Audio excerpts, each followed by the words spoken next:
YouTube, welcome to OGMarv Whispers. I'm OGMarv. Thank you for watching my stream, watching me live, or watching the video later. I like to use my platform to vent or to sometimes to share knowledge that I know about life as I've lived it. People are strange. Young guys, I want to talk to you in particular. Listen to what I'm saying. Don't fuck your life up being married or being partnered or living with some bitch that's gonna fuck your life up.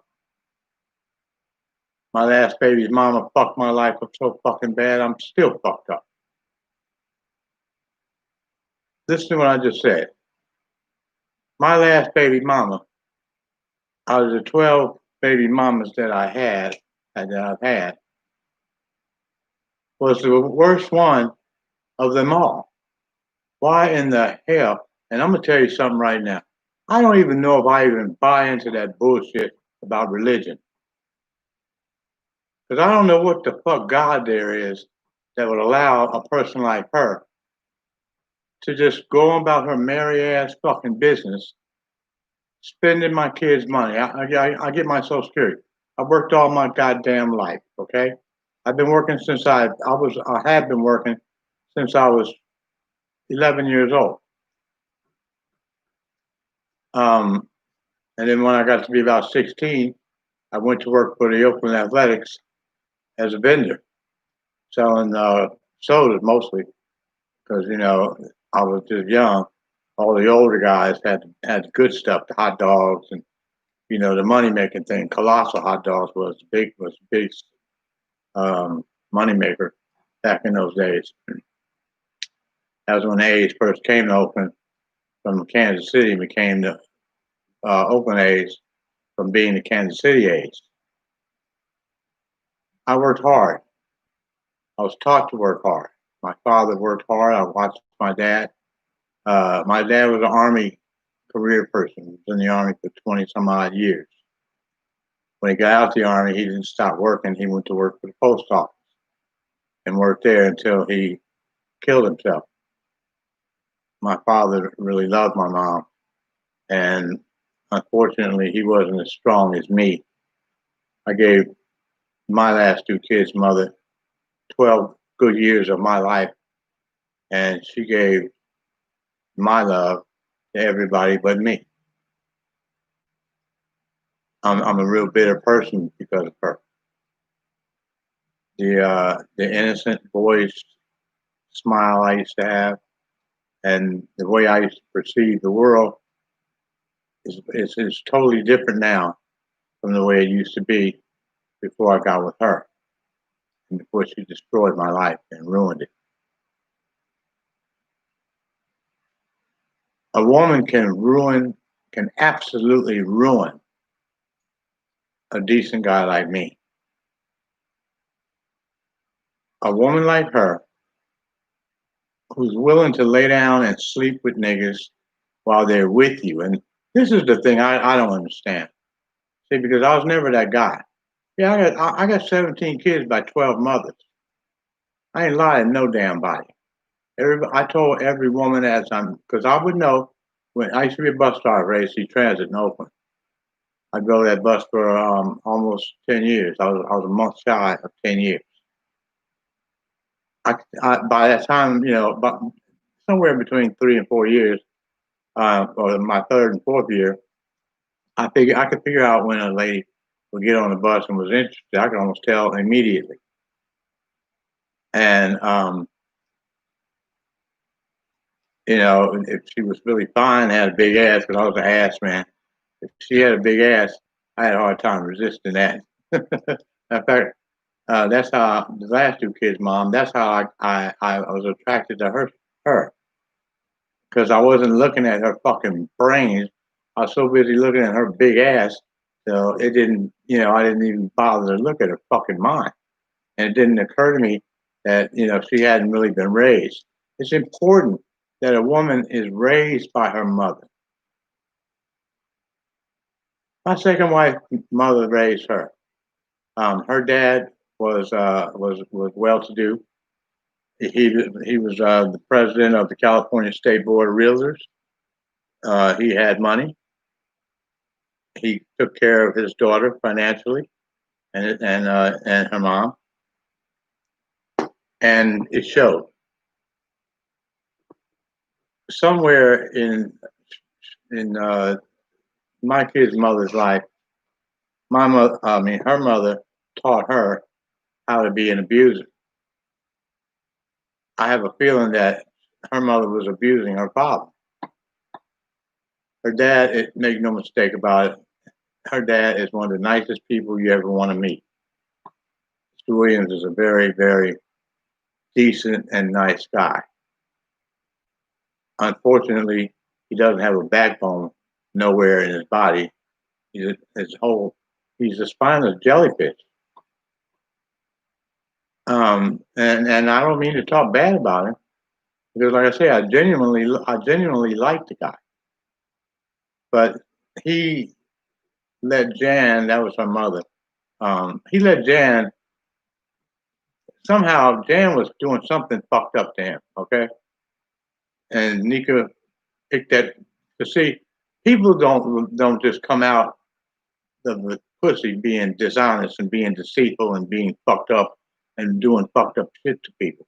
That's a learned, that's a learned characteristic. That's something you're taught, whether you're taught on purpose or it's accidentally passed down to you. It's still something you had to have seen in order to turn out to be that way. I had 12 babies' moms, and this was the only one that I chose that was a whore. The rest of them were decent women, were honest, were good ladies, and I don't have anything bad to say about any of them except her. Because what goes through my mind, here it is, I've been gone from her for 3 years. I'm still fucked up in the head, trust me. And I know it. YouTube and the creation of my channel here is what saved my mental health. I loved her with all my heart. I wasn't cheating on her. I wasn't doing anything bad to her. As a matter of fact, at the end of our relationship, she took a job in San Francisco, at San Francisco Airport, with a company called Gate Gourmet.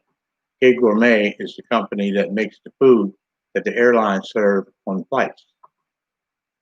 I thought she was going to work, and which she was, but I really didn't see any money coming from that job. She didn't really share with me like that. She used that job as a way to go sleep with another nigga down in Oakland,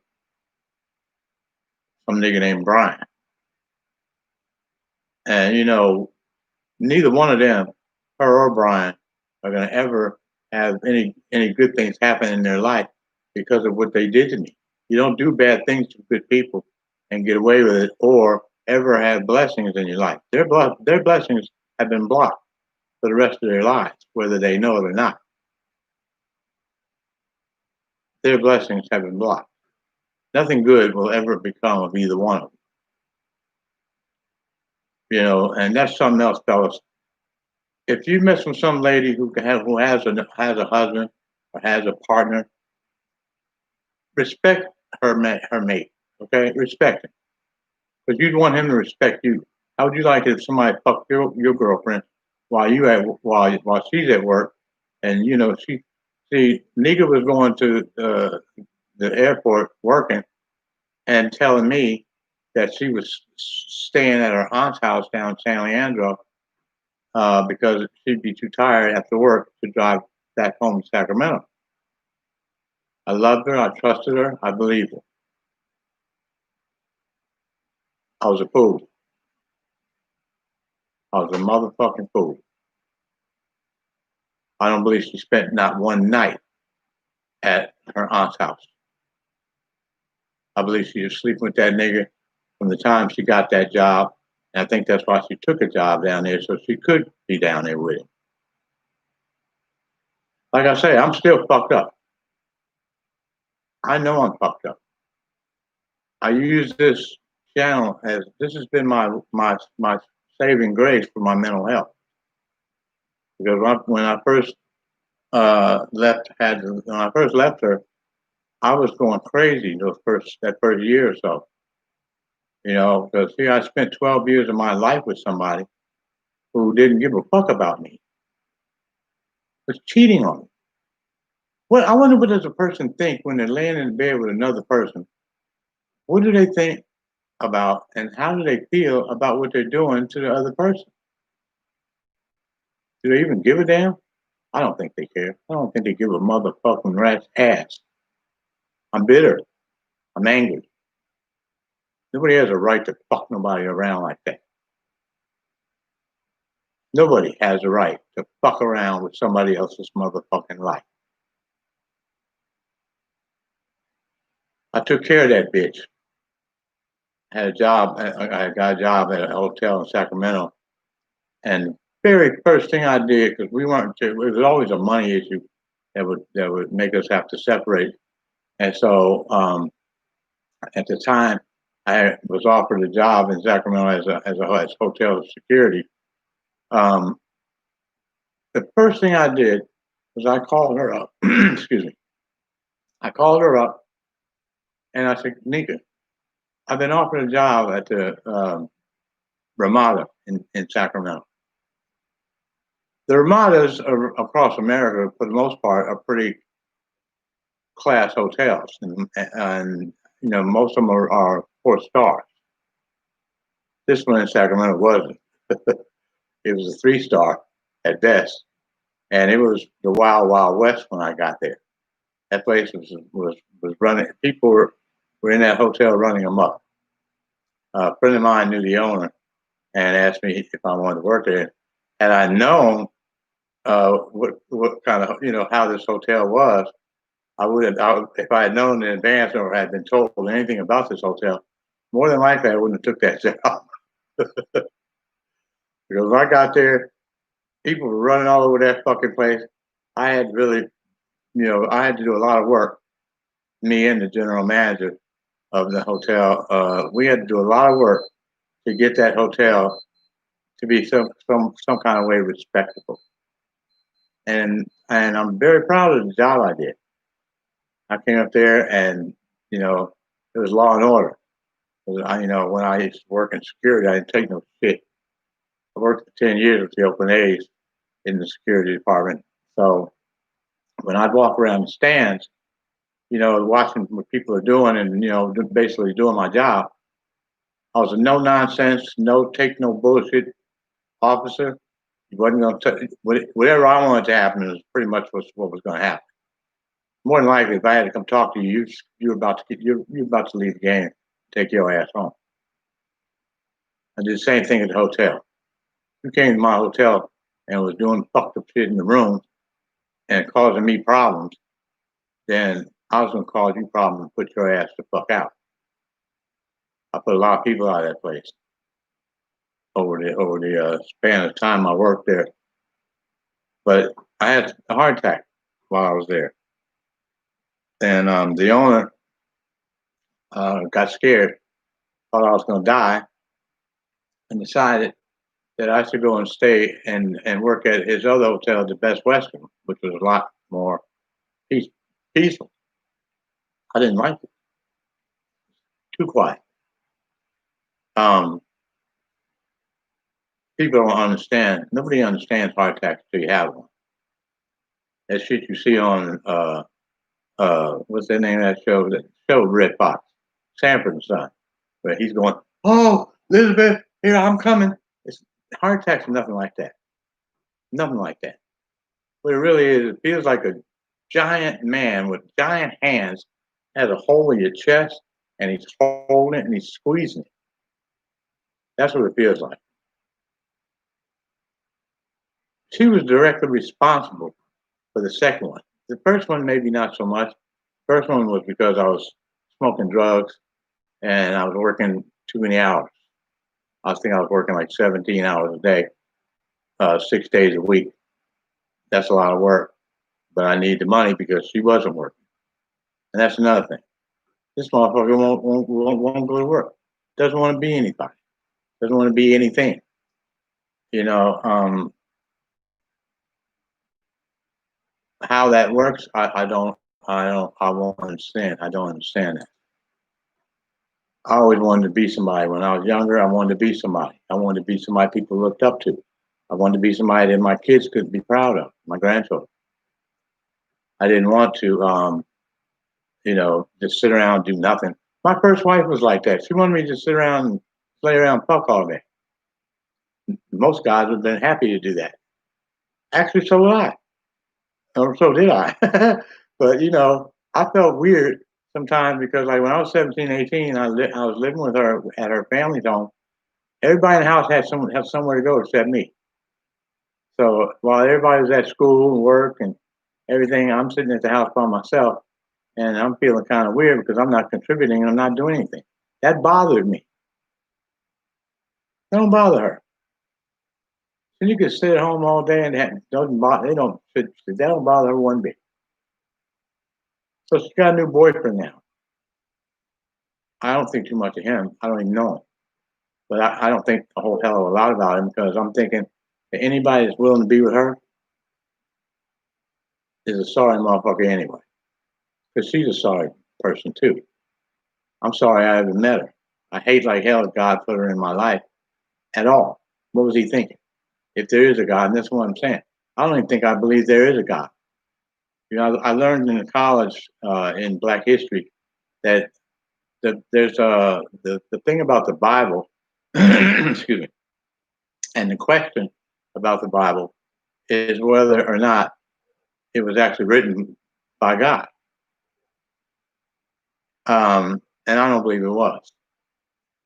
Because the most prevailing thought is that the Bible was created for niggas that they brought over here as slaves to have something to believe in or to have something to have to think about in order to not take away the 55 framers that began our country. It was to keep niggas from taking their shit. So they created this Bible, created religion, so that people would have to think about it. To be honest with you, I don't think there is no Bible. I don't think there is no God. I don't think there's none of that. Because what the hell? And if there is a God, he's doing a piss poor ass job of doing things or getting people to do the right thing. Why is it so hard for people to do the right thing? Why do people, just like right now, Shanika is spending the money that my kids get from Social Security. I worked all my life. Social Security has it set up so that if you work all your life, you'll have money at the end. When it's time to retire, you'll get paid for the rest of your life until you die.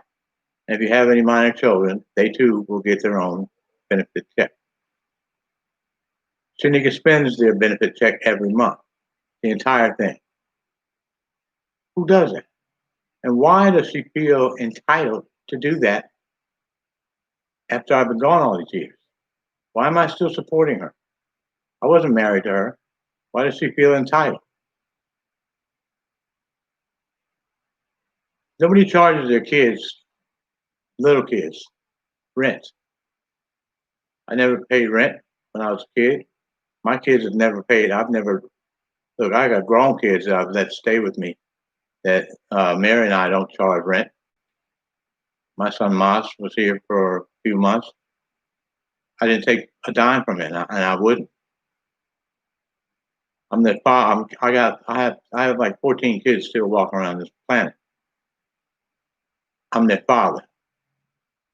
No charge. Anything they need, they can call me, and I'll give it to them if I got it. My grandchildren, same way. I don't even know how many grandkids I got, but I'm the closest to the three that my oldest daughter had. Tila, Armani, and Ashley. I'm close to them. I know them. The other grandchildren, not so much. But even though I don't know them that well, if any of them were to call me and ask me to help them do anything, I gladly would, and they're welcome to do so. And, let me say that to them. Grandkids, you're welcome to call your grandfather anytime you need me. Even if you don't know me that well and we don't know each other that well, I'm still your grandfather. And I'm still love you and am available to you for whatever you need help to do. Same thing, same thing with my kids. My kids are all welcome. They know that they can call me and I'll be there in a heartbeat. One of my daughters called me last night and was crying her ass off, which kind of ticked me off because I'm thinking I'm really not down with her lifestyle. I acknowledge her right to be that way, but I'm not necessarily proud of it. But that's what she chooses to do. It's her life. She can do that if she wants to. At least it's not back in the day when being gay wasn't even accepted. Period. It was a shameful thing. I'd watch lesbians and faggots. I mean, gay people. Sorry about that. I've watched lesbians and gay people become accepted in America during my lifetime. When I was a kid, if you were gay, you didn't want anybody to know that. Matter of fact, my mom had a lesbian friend, and that lady used to scare the hell out of me. I don't even remember her name, but she's come over our house and she had a process, and she's a dark-skinned woman. And I don't know if my mother was having an affair with her or not. I imagine something had been going on. Bitch wasn't coming over there for nothing. One thing about people, we don't do shit for nothing. Okay? If we're doing something, or we're coming to your house, we're coming there for a reason. We ain't coming there to just twiddle our thumbs. I don't think that lady was either. But she was a scary ass bitch. I said she had process and she always wore a green trench coat. And when she'd go to my house, I'd go hide in my room. But my dad was in service, so a lot of times he wasn't at home. He would be in France, Korea, different countries. And so it would just be me and my mom, And my mom's cheating on him. Because my mother was a whore just like Sneaker. There's only two kind of women in this world. There's good women and there's whores. You're either one or the other. You can't be both. You can't be a good woman and be a whore. That's like an oxymoron. My mother was all. I'm looking as I've looked back on that, life and being with my parents, because they're both gone. But I'm not extremely happy with the way my mother treated my father. I don't think that my kids are going to be too happy with the way their mother treated me. Not if they love me, they won't. They won't. But if they don't care, then they won't care. I care. I love my dad. I wasn't my dad's biological child either, and my existence has made me have to go look it up and try to research it. I had my second wife that I was married to during that Roots time when Alex Haley wrote that book and the movie came out. My wife was one of the people who wanted to know where your roots were from, but she drew a blank. She was only able to get so far, and the trail stopped. I was told I was born in Germany. I was told that I was adopted. That my dad was in the army and they adopted me over there. I think that story is a little different. I believe that my mother got pregnant. My dad got stationed over there. No, I think my dad got stationed over there and my mother got pregnant by another man. See, the man that I knew as my father was what they call impotent. My father wasn't having sex, and my mother didn't marry him because she loved him. She married him because he was a paycheck. She was doing the same thing my father that Shanika does to me. I'm a security blanket for Shanika. My father was a security blanket for my mother. My mother used him because she could use his medical plan. My mother was crippled. She had polio. I never seen my mother walk. So she didn't marry him because she loved him. But my father loved the hell out of my mother. Okay? Make no mistake, he loved her with every fiber of his being. I love him for that. He taught me how to love like that too. At one point I loved Shanika that way. But that I got hurt. I'll never be the same again. I will never ever be the same again. My perspective of life is totally different. My perspective of people is totally different. I didn't know that a person could hurt another person on purpose that way and not give a fuck. I was never able to do that. I was a player back in the day. That's why I call myself OGMarv. I was an original gangster, but I was a love gangster. I wasn't beating up people or killing nobody or hurting nobody. I just liked sex a lot, but I was honest about it. I didn't go around doing all these things behind your back. I didn't lie about it. If you asked me, I would tell you the truth. But I actually would tell you the truth as soon as you popped up on my bus and I thought you were interested, I would let you know what time it was and where I'm coming from. Because pretty much most of the time, if you got on my bus, there was always 3 or 4 women on my bus that were mine. They were my women. I used to have to pull my bus over because niggas be on my bus trying to talk and holler at my chicks. I'd stop the bus, pull it over, and grab motherfucker by their collar and tell them, look, get the fuck up off my bitch, or I'll kick your fucking ass. I'm serious. I wasn't a big dude either, and I wasn't all that about fighting. But you wasn't gonna sit there and disrespect me on my goddamn bus, okay? That wasn't gonna happen. As Tanya, I had the 3 sons with Tanya, and when I got with her, she was with some nigga. She came at me actually wrong because she was with some nigga named Marcus, and that nigga was after he figured out what kind of car I had, a van, and when he found out what kind of van I had and where it was parked at when I was driving the bus, he'd go and break my windows out. I caught that nigga and pulled him up by his motherfucking coattails at the back of the bus, and I told him, "You touch my motherfucking van one more time, nigga, I'll kill you." I wasn't gonna do it, but I told him I wouldn't. I'm not gonna do it, but I'm gonna put a contract on your ass, and trust me, you'll be dead in a day. I used to know people that would do that. That they used to ride my bus that liked me, thought I was a nice guy. I've had gang members, as my son was in the gang. I've had gang members tell me, "Mr. Khan, if you need anything done or you need our help in any way, you just let us know." Shanika's a lucky lady. She's lucky that I don't think that way. A lot of guys would have had her killed a long time ago. I've thought about it. Don't think I didn't. I'm not going to sit here and lie to you and say I've never thought about killing her or having her killed. I have.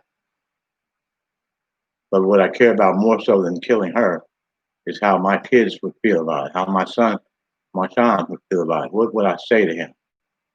What would I say to Shamar? I don't have answers for that. And it's not within my right or my realm to kill her, even though she fucked me up more than anybody out of all the whole 12 mothers. She fucked me up more than all the 11 of them put together. She hurt me more than any of the rest. How she sleeps at night is beyond me. And this nigga she with now, she won't stay with him. I can tell you that right now. When people have a habit of doing certain things, those things don't change. And hopefully he doesn't get hurt as bad as I did. But at this point, I really don't give a fuck whether he does or not. Because in my opinion, anybody that fucks with her ain't really about a whole hell of a lot anyway. Because she doesn't bring shit to the table, but maybe some good sex. I don't know. I ain't fucked her in years. But that was the only thing she had going for her, in my opinion. That was what I was attracted to. Had I been looking at anything else other than her skill set in the bedroom, I'd have never been with her in the first place. It wasn't about education. And, you know, I have a lot of, I'm still debating as to whether or not I want to take my son from her, because she can't teach him how to go out and get a job. Nobody is going to take care of a man. I can tell you that right now. People don't give a fuck or a rat's ass about a man. A man has to be able to fend for himself. My son's going to have to be able to go out there and look and find himself a job. He's going to have to learn how to stay on that job and keep that job and support himself. I'm hoping that he doesn't decide to get with nobody. I hope he doesn't do that, because chances are his life will be ruined the same way mine was. My life hasn't been the same since. My feeling and perspective on things, like I said, it hadn't been for this channel. This is how this channel was created. Because I was sitting here, when I first got here, I was going nuts. I was like, I just couldn't understand any of it. I couldn't wrap my mind around none of this. And then I thought about, hey, I can get on YouTube and create a channel, and I can actually broadcast and get it off my chest. And this helps. Trust me. This has saved Shanika from being killed. She's alive and well to this very day, because I found another way to heal. She should be glad that I'm the person that I am. Any other man would have cut her fucking throat or had her killed. Be careful who you fuck around on and whose mind you fuck up. Take into consideration that you're not in a relationship by your goddamn self to just do whatever the hell you want to do in it. Hopefully, I get my point across. Young men, don't get married. Don't have kids. Don't do none of that. Your life will be a lot better off. You'll have a lot more out of life. You'll enjoy life more if you stay by yourself and you have your own everything. Don't make the mistakes that I did. Take my word for it. Listen to what I'm saying. Stay by yourself. And if you do decide to get with a young lady, make sure that somebody raised her. Because nobody raised that last lady I was with. She wasn't raised. Her mother thinks that what was important was having movie night, family night out. She didn't think about her kids' brains. She didn't think about feeding the brain. Consequently, only a couple of her kids even have any.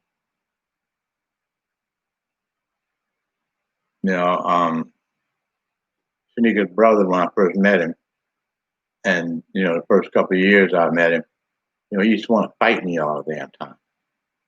And I don't know what his fucking problem was. I hadn't done shit to him. I didn't even know him. I didn't like him either that much. He's not even today. He's not particularly one of my most favorite people. I can coexist with him, but as far as being good friends with him, no, he's not my cup of tea. Not on my level. The only one of her brothers and sisters that was kind of decent, that I felt like was decent, is Tiara.